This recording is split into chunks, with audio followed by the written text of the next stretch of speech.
Assalamualaikum warahmatullahi wabarakatuh. Bismillahirrahmanirrahim. Alhamdulillah rabbil alamin, wassalatu wassalamu ala asyrafil anbiya'i wal mursalin wa ala alihi wa sahbihi ajma'in. Asyhadu an la ilaha illallah wahdahu la syarikalah, asyhadu anna Muhammadan abduhu wa rasuluh. Subhanaka la ilma lana illa ma 'allamtana innaka antal alimul hakim. Rabbi shrah li sadri wa yassir li amri wahlul 'uqdatam min lisani yafqahu qawli.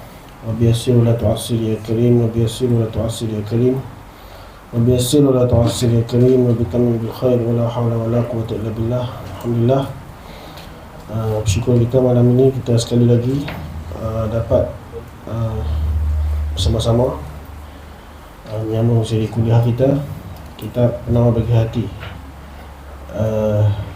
Buka surat berapa? 24, 25 Jawi, 24 ke 25 Syarul Ta'am kan? Syarul Ta'am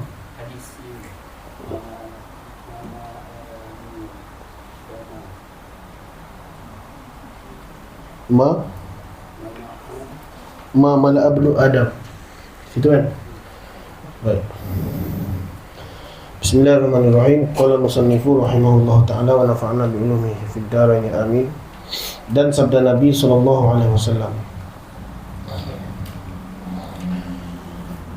ma mala abnu adam wi'a'an syarran min butnihi hasba ibn adam luqaimatun yuqimna sulbah.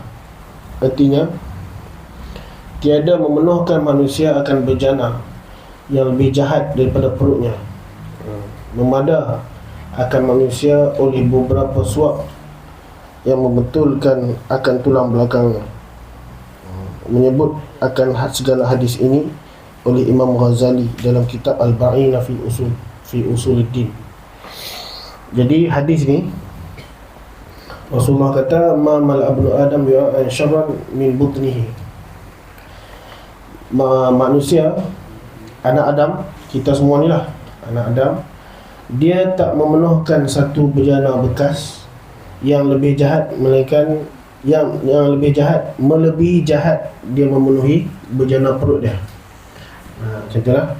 Jadi memenuhkan maedah, memenuhkan isi perut dengan makanan itu adalah satu perbuatan yang keji pada syarak. Macam itulah.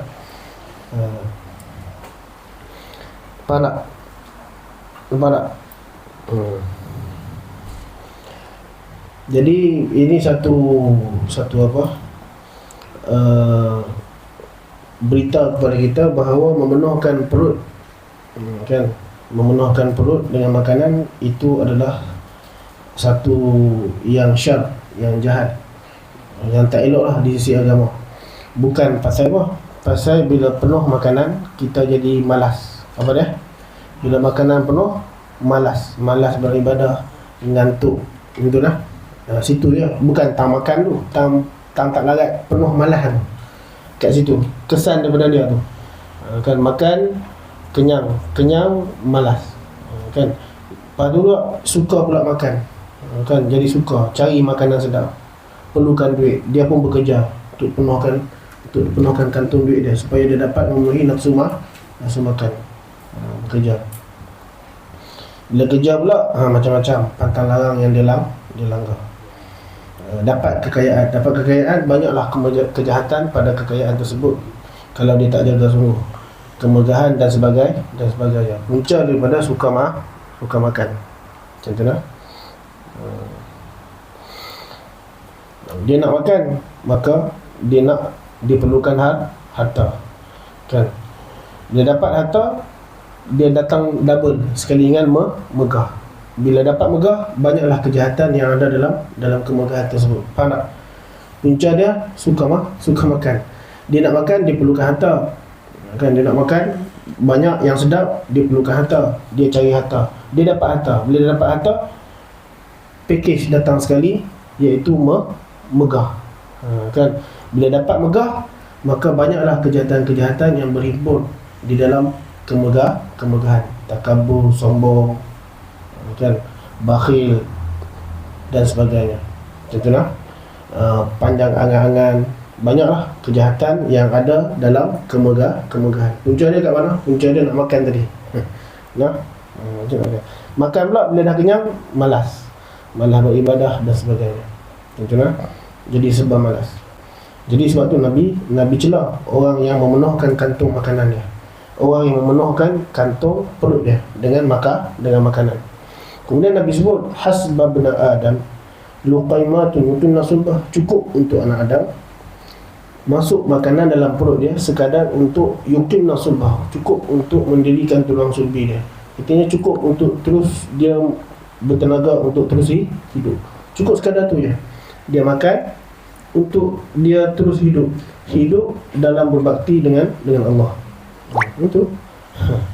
Nah, hadis ini disebut oleh Imam Ghazali dalam kitab Arba'in fi Usuluddin.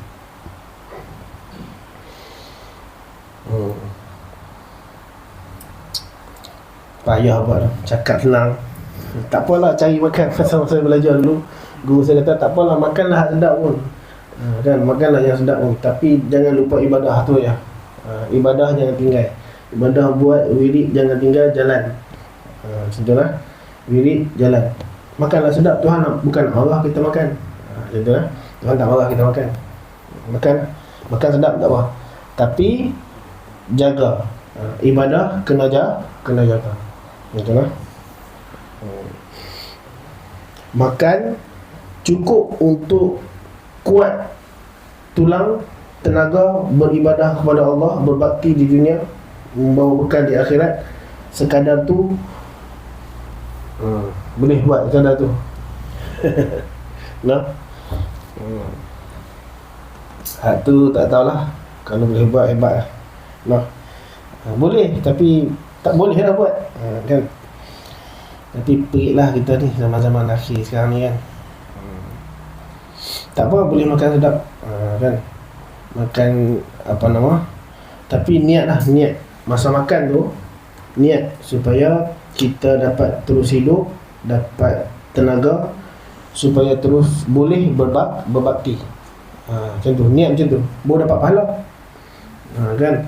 Kalau dia tak niat langsung, dia cuma dapat sedap kenyang, sedap dan kenyang. Tapi kalau dia niat makan untuk teruskan hidup, bila hidup dapat terus berbakti, kan. Dia niat macam tu, dia dapat kenyang, dia dapat sedap, dia dapat pahala. Kalau tak niat langsung macam tu, makan sahaja, nak sedap, nak kenyang, dia dapat sedap, dia dapat kenyang, pahala tak dapat. Kalau niat dengan betul, makan untuk hidup supaya terus boleh taat dengan Allah Ta'ala, dia dapat kenyang, dia dapat sedap, dia dapat pahala. Beza dia dekat niat dia. Niat tu sahaja, kan. Tapi jangan ni tengoklah, jangan kulu washrabu wala tusrifu. Allah Ta'ala kata makanlah dan minumlah, jangan melampau batas. Tak apalah. Fudail bin Iyad dia makan roti dicicah air. Roti tu cicah air masuk mulut telan. Cicah air masuk mulut telan, tak kunyah. Kan. Orang tanya dia, kenapa buat macam tu, tak kunyah. Dia kata kalau dia kunyah, dia rugi 70 tasbih. Kan, kunyah jadi tak tasbih, dia telan adalah ruang untuk tasbih. Macam tu, cepat dia makan ni nak cepat, biar cepat dia nak bertasbih. Kan, jadi setiap kali kalau dia kunyah macam buah masa, jadi dia celup supaya roti tu lembut, dia masuk mulut, dia telan tu, dia tak kunyah. Jadi banyak masa untuk dia bertasbih. Kan, banyak masa dia panjang untuk dia isi dengan tasbih, berzikir. Contohnya duk berasa macam buah masa makan tu, Fudail bin Iyad. Kan, makan tu dia rasa macam buah masa.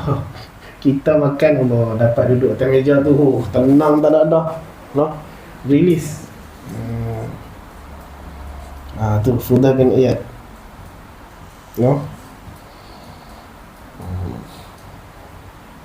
Rugi 70 tasbih. Kan. Ada satu hadis tapi saya lupa macam mana sirah dia, lafaz hadis tu. Mafhum dia macam ni lah. Orang dalam syurga ni, dia tak sesal dia tak ada dah yang dia menyesal, kecuali bila difikirkan saat-saat dia yang hidup di dunia dulu, dia tak isi dengan zikrullah. Faham tak? Faham tak? Dia tak ada rasa sesal lah, dia seronok melainkan bila dia fikir saat-saat dia di dunia dulu yang dia tak isi dengan zikrullah. Macam tu. Mungkin barangkali sebab tu kot kan, kemudian dia tak kunyah makanan. Contohlah tu makan. Tak apa, masa saya belajar dulu, guru saya kata makanlah, makan sedap. Allah Ta'ala tak marah kita makan, tapi jangan melampau, dan ibadah jangan tinggal. Tu sahaja, makan tak apa, makan. Betul. Dan ketahui olehmu bahwasanya bagi lapar itu beberapa faedah. Lapar ni maksudnya tak kenyang, tak kenyang. Berlapar kan. Bila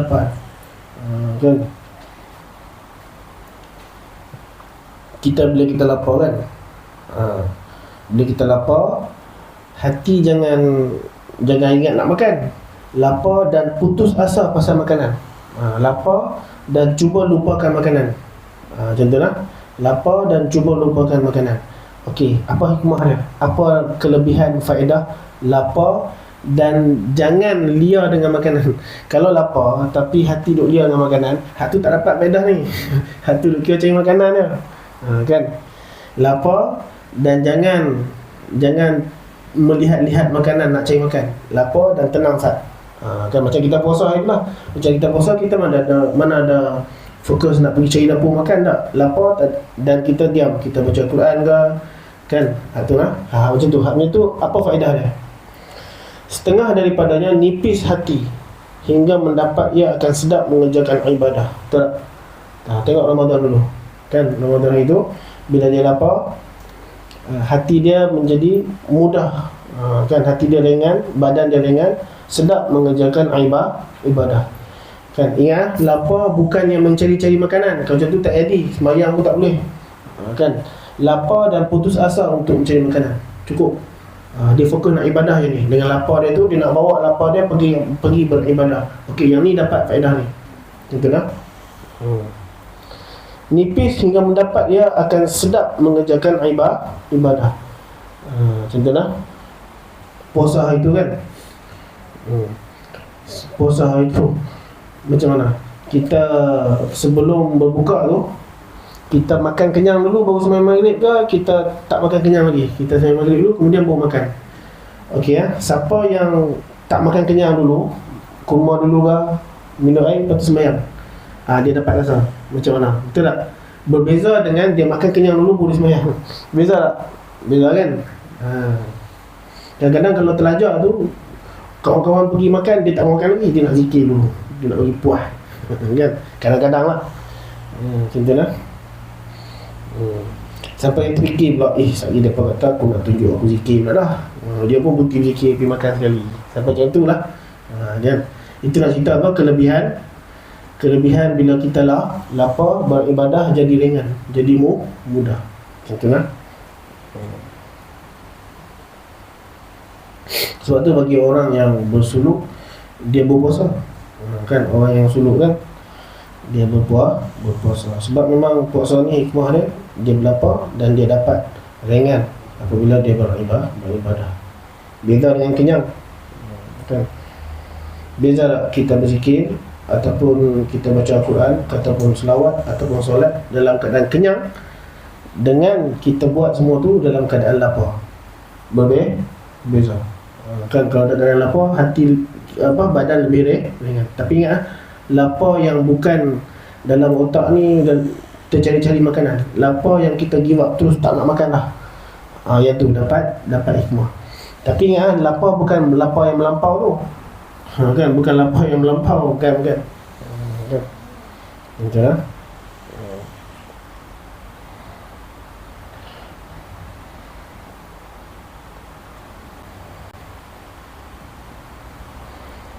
Dan setengah daripada berlapar ni, cerdik cerdik hati. Kan, kerana kenyang itu menyebabkan bodoh. Kan katanya, lapar menyebabkan hati cerdik, kenyang itu menyebabkan bodoh. Tengoklah orang kenyang orang kenyang dia malah fikir. Betul tak? Dalam keadaan kenyang dia malah fikir. Contohnya, dia kira nak tidur, dia kira nak khayal. Kan? Contohnya, kalau kenyang, tapi kalau lapar, kan tajam, hati tajam. Kalau nak menghafal tu, masa saya belajar dulu lah, kan guru pesan jangan makan lagi. Menghafal waktu tak kenyang. Menghafal waktu tak kenyang, dia kata. Sebab bila kita lapar tu, dia lebih tajam. Ini lebih tajam. Kan? Tapi kalau dalam keadaan kenyang, nak apa pun mood hilang, tak ada rasa apa. Kenyang lain. Betul. Biar dah tak lapar. Bukan lapar yang melampau. Lapar melampau tak edit juga. Contohnya,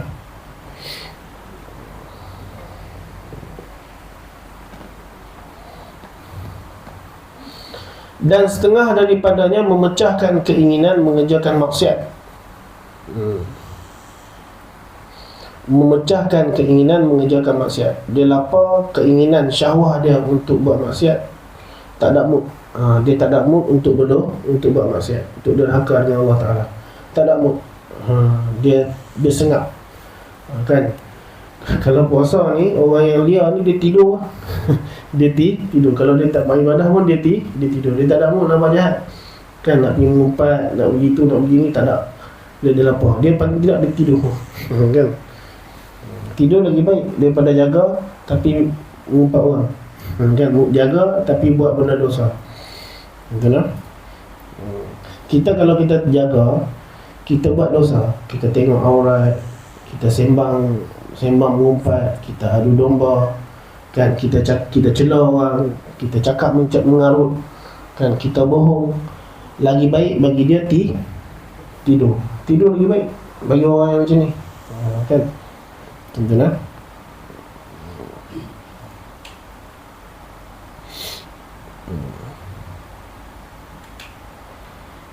Jadi dia menghilangkan keinginan untuk berbuat maksiat, kan, untuk buat jahat.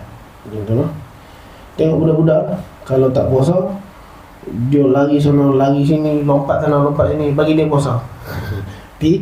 Tidur. Kan, sengap dia. Kita pun macam tu lah. Kan, kalau tak puasa dia lain. Kan, kalau puasa mood nak buat jahat tu tak ada, hilang. Tak ada mood. Nak buat dosa tak ada mood. Dia lapar. Punca dia kat lapar. Keinginan mengerjakan maksiat dan mengerasi atas nafsu. Kan? Jadi dia picit nafsu, dia tekan nafsu bagi orang yang lapar ni. Kan? Jadi siapa nak ajar supaya nafsu dia taat, dia ajar lapar. Kan? Dia ajarlah lapar. Dia macam ni, dia berlapar, beruzlah, berjaga malam dan diam. Empat ni kena ada. Kan? Empat ni kena ada. Berlapar, berjaga malam untuk buat ibadah. Berlapar ya, berlapar bukan lapar yang melampau ni. Kan, cukup ikut peraturan, makan tak kenyang. Kan? Berlapar, berjaga, berlapar, berjaga malam untuk beribadah, beruzlah, mengasingkan diri daripada orang lain yang kita akan buat dosa dengan mereka itu. Contohlah, asingkan diri. Mereka ni kalau aku join, habislah. Pakai mengumpat mengata, pakai apa macam-macam lah, ajak pergi tengok muzik dan sebagainya, dengar muzik. Okey, beruzlah daripada tu, daripada kumpulan yang begitu. Dan diam, tak banyak cakap. Kalau cakap semuanya perkara-perkara yang bermanfaat. Ada empat ni, ibu dia apa? Ibu dia lapar. Kan, dia kena ada empat ni. Dan di antara empat ni, ibu dia berlapar. Ni ibu dia. Dapat hak berlapar, lagi tiga ni mudah. Dapat yang berlapar ni, lagi tiga ni mudah untuk dia buat. Contohnya, berlapar ingat, berlapar ni maksudnya makan tak kenyang, tak terlalu kenyang. Cukup takat tu je. Kalau boleh puasa lagi cantik. Kan? Berjaga malam untuk beribadah kepada Allah Ta'ala. Beruzlah ni mengasingkan diri daripada orang-orang yang menyebabkan kita pun berdosa. Kan? Diam ni tak cakap, melainkan perkara yang bermanfaat. 4 ni mesti kena ada. Tinggilah kalau ada ni. Kan? Kemudian di antara 4 ni, ibu dia yang mana? Ibu dia berlapar. Dapat tang lapar ni, tiga-tiga ni dengan mudah dia buat. Macam tu lah.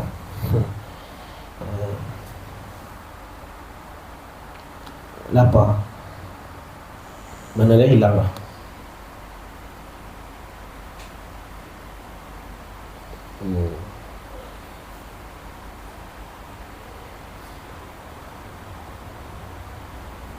Dan mengerasi atas nafsu yang sangat menyuruh dengan kejahatan. Kan? Jadi kalau kita berlapar ni, dia dapat kawal. Kan, nafsu ni boleh jadi lemah. Kan, nafsu yang menyuruh berbuat jahat, dia akan lemah. Orang kata tak ada mood lah, nak buat jahat tak ada mood. Betul lah. Dan setengah daripadanya ringan tubuh bagi sembahyang tahajud dan mengerjakan ibadah. Badan jadi ringan untuk mengerjakan solat tahajud, bangun malam dan mengerjakan ibadah. Itu kalau lapar. Dan hilang mengantuk dan menegah ia daripada ibadah. Kan? Dan menghilangkan mengantuk yang menegah ia daripada ibadah. Menghilangkan mengantuk, tak apa nama? Kalau kenyang mengantuk, kan? Kalau kenyang mengantuk, yang mana mengantuk tersebut menegah kita daripada beribadah. Kan? Jadi nak bagi segar mata, jangan kenyang. Kan? Dan minum kopi. Kan? Minum kopi, mata cerah. Kan? Kopi ni minuman orang alim. Dia nak mutalaah kitab, dia nak bangun malam berjaga, dia minum kopi. Kopi ni minuman orang-orang alim, para ulama. Kan? Sebab apa? Sebab dia nak berjaga malam, dia minum kopi. Kan, berjaga malam untuk apa? Untuk mutalaah kitab, untuk baca Al-Quran, berzikir, mengarang kitab. Dia jaga malam dengan minum kopi. Kan, kopi itu minuman para ulama. Ya. Sebab apa? Dia cerah mata. Cerah mata.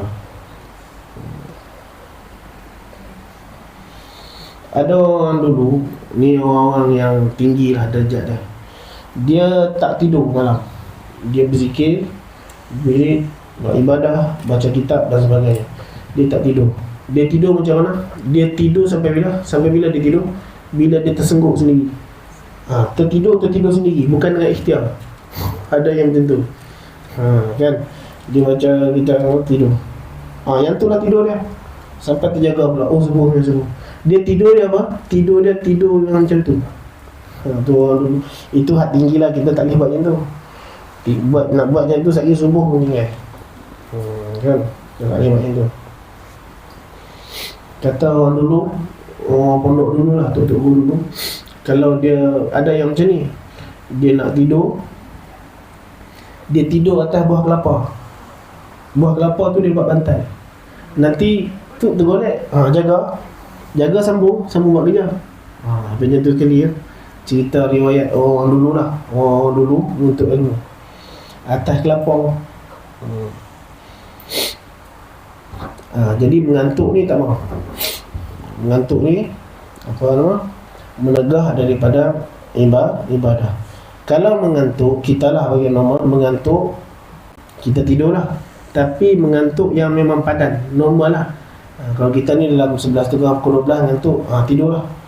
Yang tu tak apalah. Ni siang ngantuk memanjang mengantuk, tu bukan dia. Nampak tak? Cek balik makanan. Macam tu lah. Dia cukup tidur, okey. Tapi kalau terlajak tidur, dia jadi ngantuk pula lepas tu. Kan? Terlajak tidur tak boleh. Dia cukup. Cukup okey. Kan nanti ngantuk pula memang waktu yang normal. Kan yang tu okey lah. Tapi kalau banyak tidur, sampaikan yang kalau banyak sangat tidur, banyak tidur tu tak cover pun, dia tak buat kita segar pun, dia buat kita lagi ngantuk lepas tu. Kan yang tu tak mau. Yang tu tak mau. Dia biar ngantuk, kita tidur, jaga, kita segar. Yang tu sihat. Kan jaga-jaga pada tidur, kita dah segar untuk meneruskan aktiviti.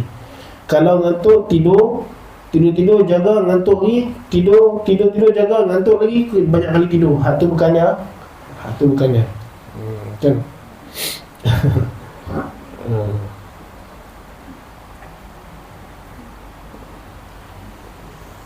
Contohnya. Jadi dia kata kat sini, kalau tak kenyang, kan, tidak kenyang, iaitu lapar, dia buat kita hilang mengantuk. Kan, yang mana mengantuk tersebut menegah kita daripada beribadah. Orang dulu mengantuk tidur tu dia pandang buang masa lah. Banyak tidur, kalau banyak tidur lajak, yang tu dipanggil banyak buang masa. Pergi tandas pun dia bagi buang masa. Dia kata buang masa. Banyak makan menyebabkan banyak pergi tandas. Pergi tandas tu buang masa. Kan? Kurang makan, kurang pergi tandas. Jadi masa dia lebih banyak di masjid, lebih banyak di surau, lebih banyak di kuliah. Kan? Kalau tidak, dekat tandas tu dah buang masa. Macam tu. Orang dulu lah.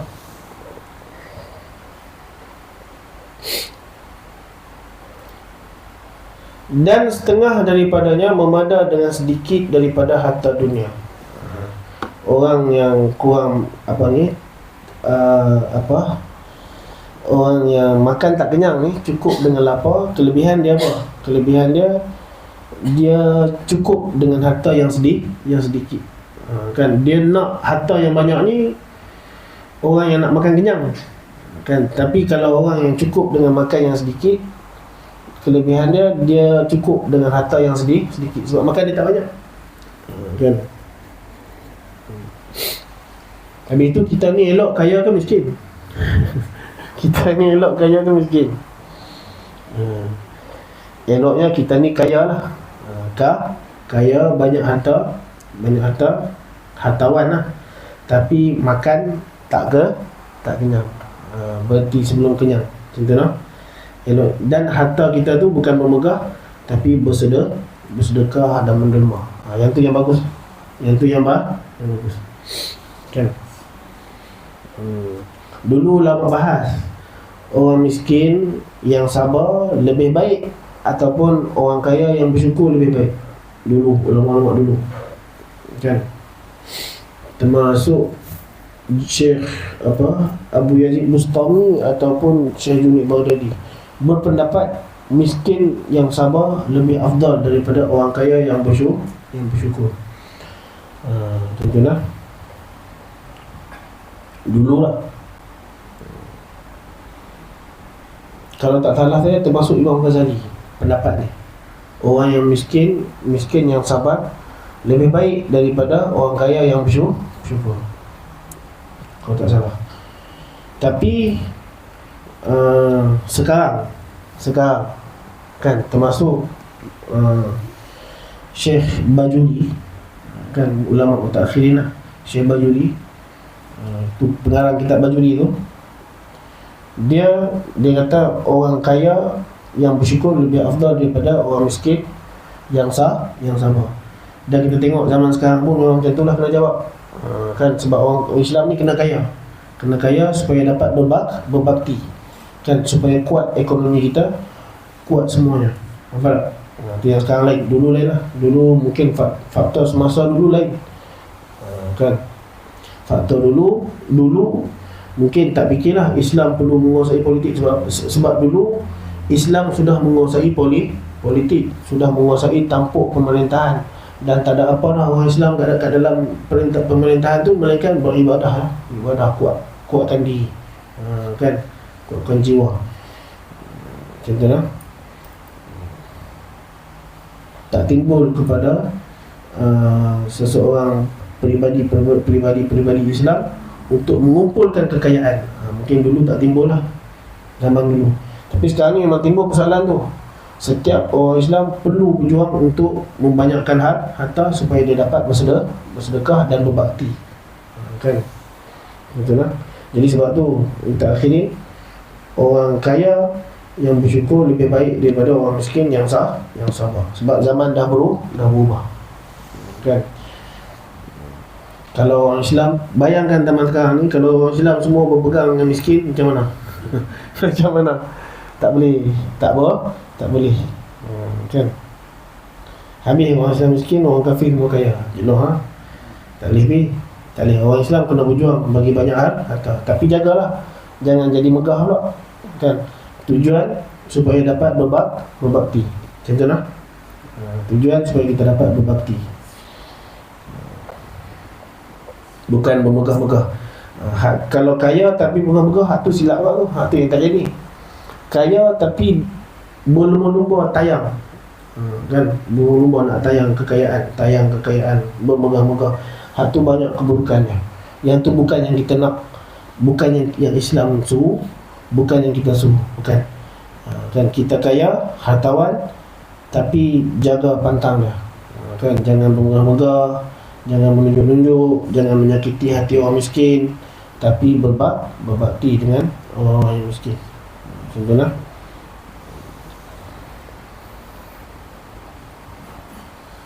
jadi orang kaya yang berbakti, bukan bermegah. Ya. Adapun kenyang itu, maka ada padanya beberapa kebinasaan.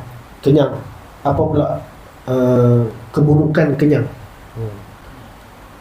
Ya. Pertama, ketiadaan sedap mengerjakan ibadah. Betul tak? Kita kenyang, cuba sembahyang. Kenyang pun pergi sembahyang. Ya. Kenyang, cuba berzikir. Kenyang, cuba selawat. Kenyang, cuba baca Quran. Kenyang, cuba tafakur. Langsung tak boleh. Kan? Kalau kenyang dia nak apa? Dia nak tidur. Kan?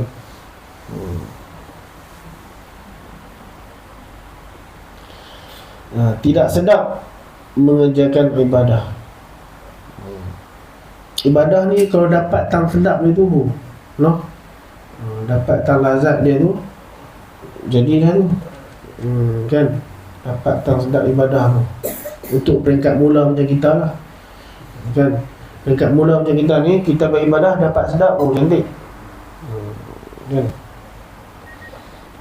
Kan hak tu dipanggil apa? Pemikat dia lah. Pemikat. Mana? Lazat ibadah. Tu di antaranya yang disebut di sini. Jangan kenyang. Kan, jangan kenyang. Kemudian faham bacaan-bacaan dalam ibadah tu. Kan? Bacaan-bacaan dalam solat tu misalnya, faham. Kan?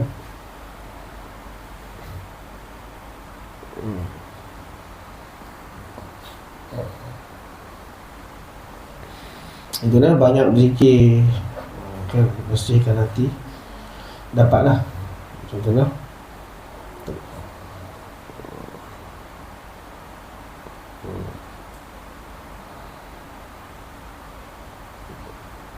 banyak berzikir, bagi ringan.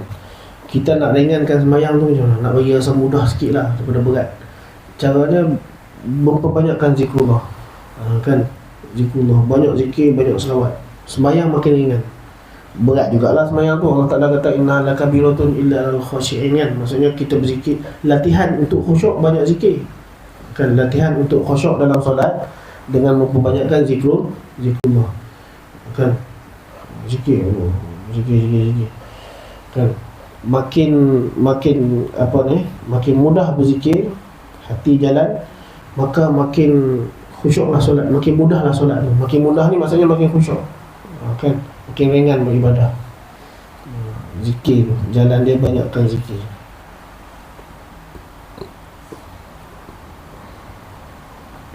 Kalau dia tak berzikir, kan, dia bukan orang yang mengerjakan zikrullah, tak ada wirid, pada dia, kan, fizik yang dia amalkan, kan. Tiba masuk waktu dia solat je, masuk waktu solat je, dia tak ada fizik yang dia amalkan, kan, yang dia lazimkan pada diri dia. Asal masuk waktu dia solat je, yang tu saya nampak susah lah. Agak sukar untuk dia dapat khusyuk ataupun lazat dalam solat dia, ringan dalam solat dia, susah sikit, kan. Tapi kalau dia ada hizib dia, yang dia selalu beramal, selalu berzikir, kan, dia tak tinggal, itu membantu dia untuk mudah dalam solat, untuk dapat kelazatan dalam solat. Nampak tak? Zikrullah menambat dia, menghambat dia, kan, mendorong dia, merangsang dia untuk beribadah. Ada orang dia banyak zikir, kan, zikir sampai dia menunggu waktu solat, tak sabar nak sembahyang. Lah, apa? Tak masuk tu ni, kan. Sebab zikir dia tu menghayun dia, membawa dia untuk nak solat. Nampak tak? Macam tu lah. Hambat mayang. Tak masuk ni. Kan? Macam tu lah. Faham tak? Dengan banyak zikrullah. Ada apa-apa lagi?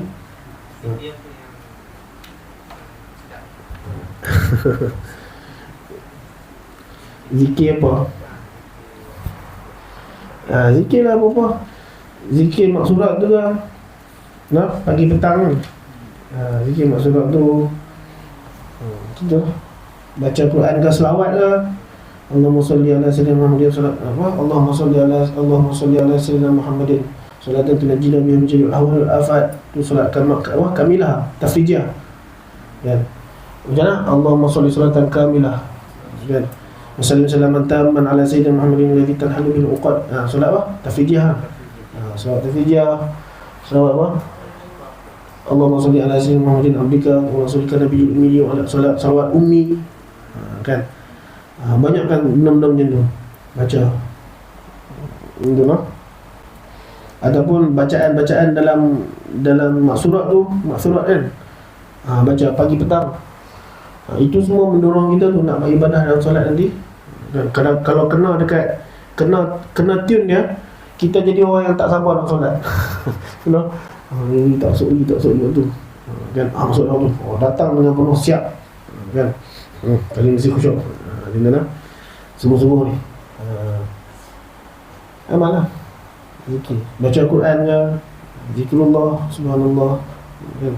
Ataupun zikir subhanallah bihamdi, subhanallahil azim, kan, astaghfirullah wa atubu ilaih, subhanallah bihamdi, subhanallahil azim, astaghfirullah wa atubu ilaih, kan, zikir. Dua kalimat yang ringan pada lidah tapi berat pada mizan, kan, khafifatan fil lisan, thaqilatan fil mizan. Apa dia? Subhanallah bihamdi, subhanallah wa bihamdi, kan, subhanallahil azim. Dua apa kalimat yang berat pada lidah, ringan pada lidah tapi berat di timbangan. Baca zikirlah mana-mana pilih, kan. Itu nak. Tapi nak tetap apa nama ahabbul a'mali indallahi adwamuha wa in qalla, kan, paling kasih amalan di sisi Allah adalah yang kekal, yang tetap istiqamah walaupun sedikit. Jangan kerja banyak tapi tetap buat tetap. Macam tu. Tetap amal tu tetap tak tinggal walaupun sedikit, tak apa, bagus. Kan. Kalau kita amal banyak tapi tak tetap, yang tu kita bukan orang yang beramal dengan amalan tersebut. Nampak tak? Kita tak termasuk dalam daftar orang yang beramal dengan amalan tersebut. Faham tak? Tak kira amalan apa pun, kalau banyak tapi tak tetap, kita tak termasuk dalam daftar orang yang beramal dengan amalan tu. Macam mana nak masuk dalam daftar orang yang beramal dengan amalan tu? Kita tetap amal dia walaupun sikit. Walaupun sikit. Contohnya apa? Orang yang beramal dengan zikir la ilaha illallah, tu afdalul zikri la ilaha illallah, tu sebaik-baik zikir la ilaha illallah. Okey, contohnya beramal dengan zikir la ilaha illallah. kita buat sekali buat 1000 semangat noh, buat 1000 buat 1000 la ilaha illallah 1000. Tiba tak semangat tinggal tu kan, time semangat buat 1000 seminggu. Seminggu 1000. Tiba time malas tinggal sebulan. Time malas. Okey, yang tu tak termasuk dalam daftar orang yang beramal dengan kalimat la ilaha illallah. Apa tak? Dengan zikir la ilaha illallah. Tak termasuk dalam daftar orang yang beramal dengan amalan zikir la ilaha illallah. Faham tak? Tapi kalau orang ni dia berzikir la ilaha illallah 100 sahaja, tetap setiap hari, tak tinggal. Time malas dia buat 100, time rajin dia buat 100, dia tak tinggal. Kan? Okey, dia masuk dalam daftar orang yang beramal dengan amalan zikir la ilaha illallah. Faham tak? Yang penting tetap tu. Tetap. Nampak tak? Kalau kita amalan, kalau kita beramal dengan satu amalan tapi tak tetap, time rajin buat, time malas tinggal, yang tu katalah malam kita nak tidur, kita teringat kita tak buat, tak sunat pun kita qada. Nampak tak? Time kita nak tidur, kita ingat alamak tadi tak buat lah, tak apalah. Dan syarat pun tak kata sunat untuk dia qada, tak pedulilah. Kan? Tapi kalau orang ni tetap beramal dengan amalan tu, time nak tidur dia teringat dia tak buat lagi, sunat untuk dia qada. Faham tak? Syarat ra'i amalan dia. Nampak tak? Faham tak maksud saya? Kan, katalah dia setiap hari dia beramal 100 kali la ilaha illallah. Tetap amalan. Dia buat bila? Setiap lepas subuh, katakan dia buat la ilaha illallah. Kan? Setiap hari. Time malas dia buat, tinggal rajin dia buat, dia tak tinggal. Kan? Satu subuh tu dia tinggal sebab apa? Ada hal lah, nak terpaksa pergi hospital ke apa kan, dia tinggal. Okey, yang ni syarat kata sunat untuk dia repeat balik, untuk dia qada balik amalan tu 100 kali la ilaha illallah. Sebab apa? Sebab dia orang yang tetap dengan la ilaha illallah, tak tinggal. Faham tak? Dia sunat, dia qada. Sunat, syarat tak sunat. Tapi bagi orang yang la ilaha illallah tak rajin 1000, tak malas tak buat langsung, yang ni kalau dah dia tinggal, syarat pun tak sunatkan, dia ulang, dia qada. Faham tak? Syarat ra'i yang mana? Syarat ra'i yang tetap tu, walaupun sikit. Nampak tak? Tuan-tuan lah. Buat. Bila ada yang ni lah yang akan bantu hati kita ringan solat. Kan?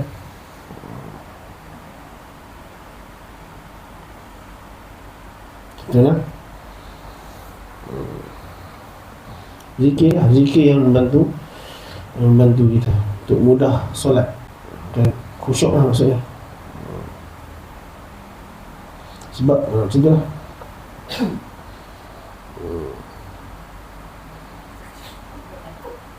Faham kan? Apa lagi dia kata? Kenyang. Mana dia? Kedua, kebinasaan kenyang. Apa dia? Menambah keinginan nafsu jadi kuat. Nafsu kuat. Kan, jadi ni menyusahkan dia lah untuk beribadah. Nafsu ni macam-macam lah. Nafsu nak membeli tu, nak memiliki ni. Nafsu nak macam-macam. Kan, nak beli tu, nak beli ni, nak makan tu, nak makan ni, nak itu, nak ini, macam-macam. Nak tengok tu, nak tengok ni, macam-macam. Kan, keinginan nafsu tu kuat. Kan, daripada hasil kenyang. Kan.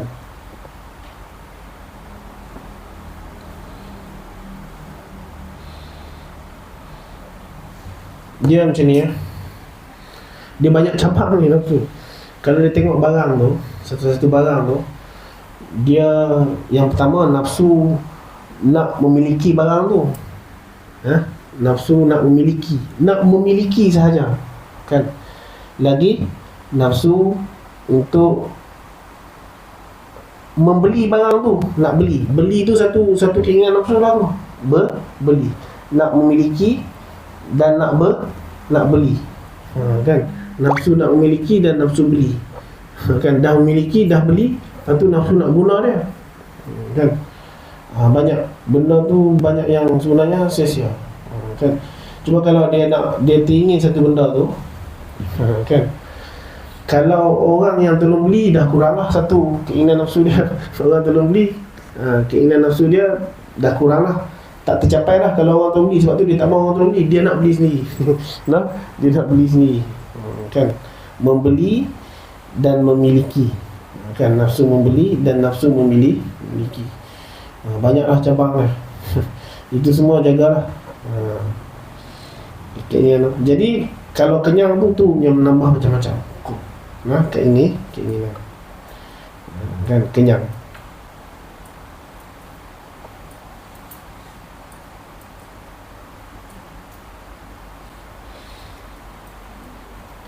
Ketiga, apa tu? Ketiga, ketiadaan kasihan akan orang miskin yang kenyang. Orang kenyang dia tak kesian dengan orang miskin. Kan, simpati, mengurangkan simpati dan prihatin bagi orang yang suka kenyang, menghilangkan simpati dan apa, dan prihatin bagi orang yang kenyang. Kalau lapar dia teringat, kan, dia teringat macam mana orang miskin berlapar, dia tahu. Tapi kalau kenyang, habis, melupakan, kan, melupakan orang miskin. Kasihan belas terhadap orang miskin tak ada, kurang, kan. Sebab apa? Banyak kenyang. Dan kita ni kena kasih dengan orang miskin. Rasulullah kasih dengan orang miskin, hubbul fuqara wal masakin, kasih kepada orang fakir dan orang miskin, kan. Tapi kalau kita kenyang, itu boleh melupakan, boleh membuatkan kita lalai dan terlupa terhadap orang miskin yang sebenarnya lapar. Sebab kita kenyang, kita lupa, kan. Tapi kalau kita lapar, kita ingat terhadap orang fakir miskin, boleh ingat, kan? Nidak ni lagi kawan tu miskin, lagi kita kecam, kan? Kecam, ancam, macam-macam, betul lah. Orang miskin kita tolong, nidak, kecam, ancam, kutuk, semua tu. Nah, tak? Berlaku tak? Kan, kawan tu miskin, kawan tu fakir, kawan tu memerlukan, hak tu lah kita kecam, kita hentam, cukup-cukup. Ada tak? Ada, kan? Siapa dia? Siapa yang miskin tu? Yang miskin, fakir, yang kena hentam yang kita teruk-teruk tu? Siapa dia? Yang memerlukan, siapa? Yang kita hentam teruk-teruk, siapa dia? Rohingya. Pelarian Rohingya. Miskin, memerlukan, fakir, kan, kita hentam tu sungguh. Tengok video tu, sedih saya tengok. Kawan tu Rohingya bawa motor, pergi nak pergi masjid, nak sembahyang, pergi halang, hambat, minta lesen, semua pergi balik jalan kaki sembahyang. Ancam keras sungguh dengan orang fakir ni. Dia pun fakir, tapi Rohingya lah, tak kira, bukan ada kasta Rohingya ke Melayu ke Islam, tak kira. Nah, suka buat keras. Orang tu, mereka tu fakir tu, kan. Mereka berniaga tak boleh, tak bagi berniaga. Habis tu nak suruh mereka rompak lah. Nak suruh mereka merompak, kan. Kita tak boleh. Kita kena kasih dengan orang macam ni, orang fakir, orang miskin, orang yang memerlukan, kan. Macam mana nak jaga dia? Carilah jalan. Cari jalan. Macam mana nak urus, cari jalan. Habis tu apa? Kita sama-sama orang Islam, tanggungjawab kita. Kita kena cari jalan macam mana nak selesai, kan. Tanggungjawab. Bukan pi kecam, pi ancam, pi caci, pi celah, pi hina, sampai tak ada rasa kasih sayang langsung sesama orang Islam. Nampak tak? Tak boleh lah benda tu, kan. Ada orang tu, kan, dia gelarkan diri dia ustaz. Tu saya tak suka dia buat macam tu. Tak kena. Tak ada kasih sayang langsung. Tak ada hubbul fuqara, tak ada kasih kepada orang fakir, orang miskin langsung. Tak ada. Dia tak cerita di sini, dia tak sebut kat sini kasihkan orang miskin yang bukan Rohingya. Ada sebut? Tak ada. Mana ada? Kan, dia tak kira ni Rohingya ke, bukan Rohingya ke, Bangladesh ke, bukan Bangladesh ke, tak kira. Orang fakir, orang miskin, kasih. Kasih. Bukan macam tu, pergi hentam sampai hilang langsung kasihan belas. Tak ada kasihan belas, tak ada. Kan? Irhamu man fil ard yalhamukum man fis sama. Kasihanlah kamu dekat orang-orang yang ada di muka bumi ni, dekat makhluk Allah yang di bumi ni. Nanti makhluk di langit kesian dengan kita. Siapa makhluk di langit? Malaikat. Kan, kita kesian dengan makhluk Allah di bumi ni. Ni dah ancam, kecam, caci, hina, celak. Nah, tak patut. Bagi saya tak patut. Kan, memang tak patut buat yang tu. Tak boleh buat yang tu, kasar-kasar sangat memang tak boleh. Cari jalan macam mana nak selesaikan apa ni dengan penuh tanggungjawab sebagai sesama orang Islam. Kan? Ya. Bukannya pergi serbu mereka, ancam. Tak ada kasihan belah langsung dalam hati. Ya? Tak ada kasihan belah langsung. Kan? Ini langgar yang kena ada kasihan belah juga lah. Kena ada kasihan belah. Kan? Tak kira lah dia gelarkan diri dia ustaz ke, bukan ustaz ke, tak kira. Itu bukan ustaz tu, bukan ustaz. Bukan ustaz. Cek latar belakang. Bukan ustaz. Contoh lah. Jaga.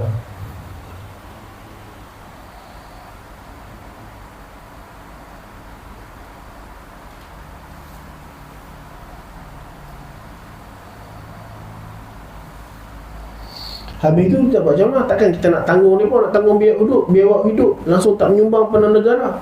Apa dia? Kena tanggung lah. Takkan apa kita tanggung sama-sama orang Islam. Apa dia? Kena tanggung lah sama-sama orang Islam. Tanggung, cari jalan macam mana nak sejalan selesainya, macam mana jalan penyelesaiannya. Kan? Nampak tak? Kena ambil tanggungjawab tu. Kita dah diikat dengan tali apa? Tali keimanan. Nampak tak? Dah ada tali persaudaraan di antara kita dengan mereka, dengan tali iman, tali Islam. Kena cari jalan lah macam mana. Kan? Ambil tanggungjawab tu. Kan? Dia pun buat jenayah. Tangkap lah. Kan? Bukan benci suruh dia pun. Kan? Kesian, saya tengok kesian. Saya kesian. Semua saya kesian. Dan saya tak setuju ustaz kepala hitam tu cakap macam tu, buat macam tu. Saya tak setuju. Kan? Bukan ustaz lah, orang panggil dia ustaz. Cek latar belakang dia ustaz ke tak. Macam lah. Macam lah. Tak betul.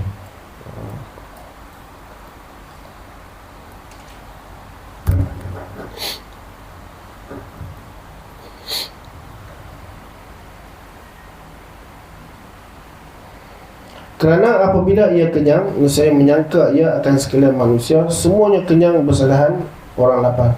Kerana kalau dia kenyang, dia ingat semua kenyang macam dia. Kan? Berbeza kalau dia lapar, dia ingat orang yang lapar juga sama macam dia. Kan? Itu bezalah, beza orang kenyang dengan orang lapar. Contohlah.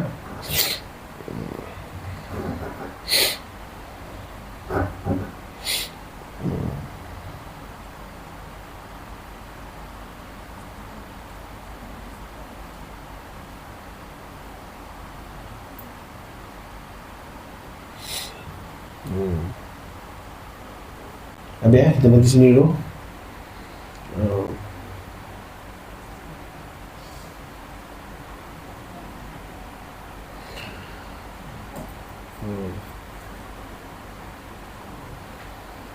Kita berhenti sini dulu. Bersalahan orang lapar. Okay, habis. Thumma qala musannif, maka ia sebab bagi ke-19 akan orang miskin. Aku liqauli hadza wa astaghfirullahal azim. Assalamualaikum warahmatullahi wabarakatuh.